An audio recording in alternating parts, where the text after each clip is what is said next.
traders, Anthony here. I'm just looking at the Swissy yen, Swiss franc, Japanese yen.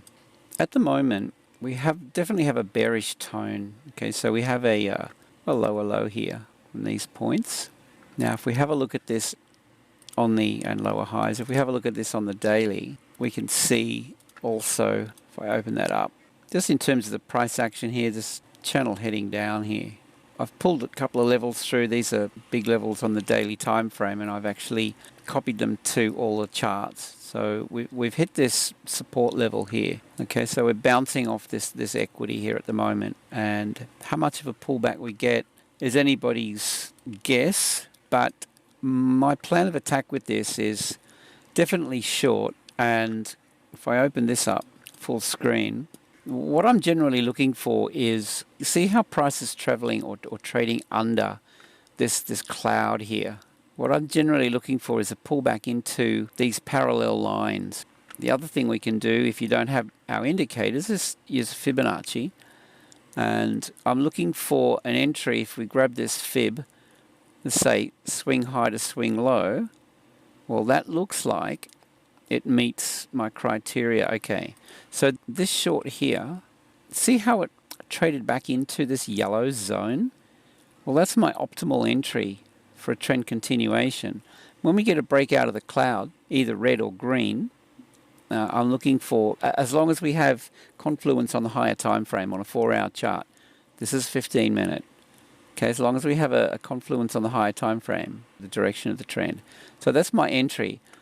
Now, for the current trade, I've actually entered position here open, but what I'm interested in is if we grab this fib and we take it down to this low here, and we take this to this high here, I would ideally like a pullback into this range. But what I could do is layer in some shorts all through here. Okay, so I've already gone short at this level, and I mean, the way you could play this would be, you have your overall lot size. Let me just reduce that. Have your overall lot size, and then you could divide it by 3 or 4, or even smaller lot entry here, slightly bigger here, slightly bigger here, and slightly bigger again here. So let's say you go in a 20% size of your position, go in here with a 30, and so on, if you know what I'm saying. Okay, so that's one way to build your positions to the downside here. All right, so this one would be a market entry, and then these other ones would be pending orders. You could set one up here, short. Okay, set one up to 50%, short. It's quite a good strategy, this one, actually. We may or may not get a fill with these. We may get a partial fill, but that's fine. And short. Targets. We can have a look at the targets, buy, sell. Okay.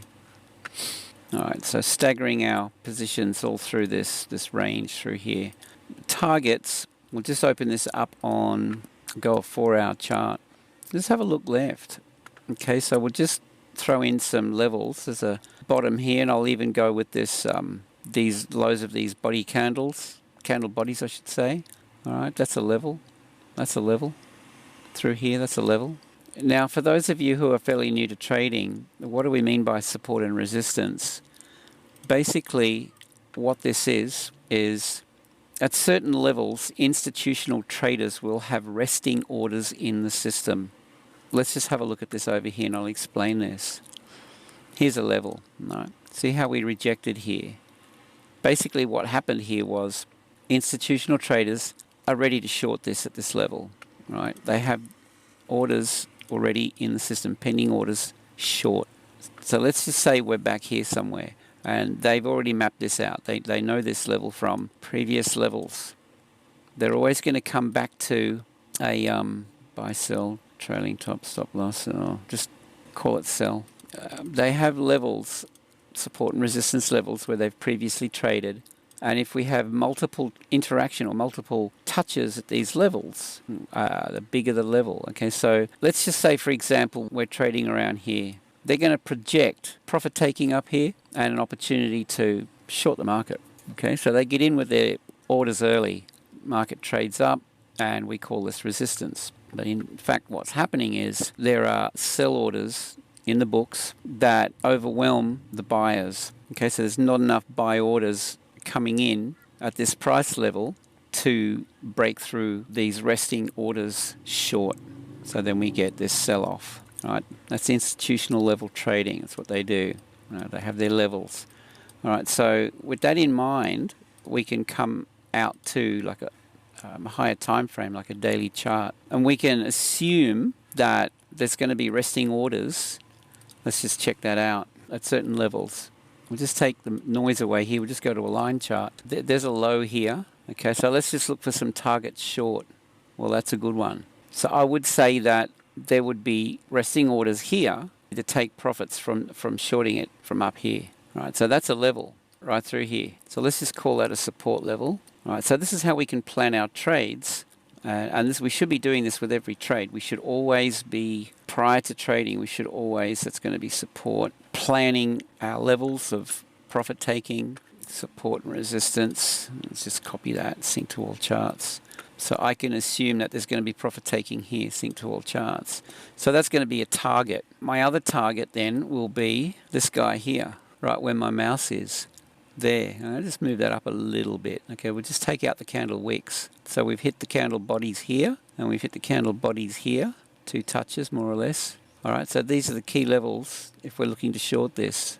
Next support level or resistance level above would be this one right here on my dotted line, right there, resistance. So this is where bigger players are going to be planning their moves. So we need to plan our moves accordingly. Thing is though, all it takes we do this and that's fine, and I mean we have to do this. It's a probability factor. Possibility is that these levels get blasted through, and that's fine, but at least we know where we could expect, most likely levels where we could expect some interaction. So let's just go back out to our candles.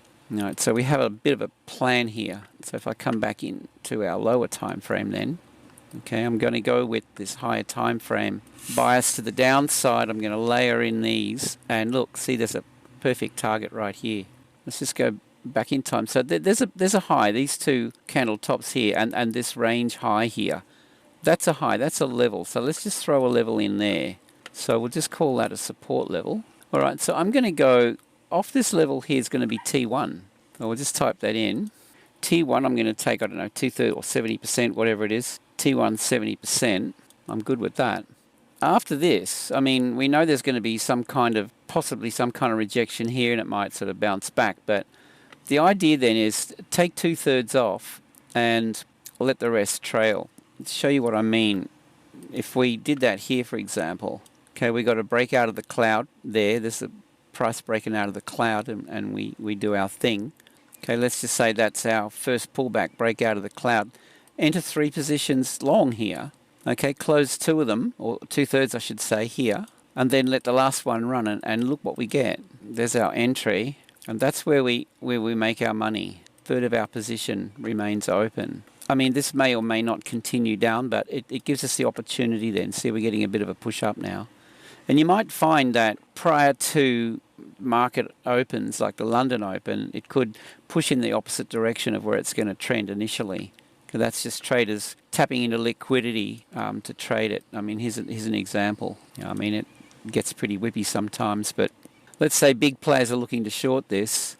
What they're going to do is they're going to look for liquidity. They need liquidity to be able to fill their quota. Let's say, you know, around this range they want to short it. Well, look what they do. Fake it out, shake out, fake out, shake out, and it taps right up into this big area up here where there's a lot of liquidity through here, this range, in the form of stop losses and what have you. So they take it right up into these stop losses, and they're able then to fill their quota to short it. And look what happens. All right, so just be careful, because, you know, if they're looking to short this is why we get these pullbacks. Look at that. So that's a tap into liquidity. That's a stop run, a deliberate push up into liquidity here by big players. And it could only take one player with multiple millions at their disposal. They can do that, right? They move the market. They certainly do.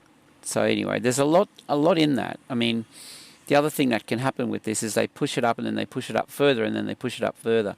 And what they do is they just put everybody under pressure, and then they take it in the direction everybody wanted to trade. All right, so just watch out for that.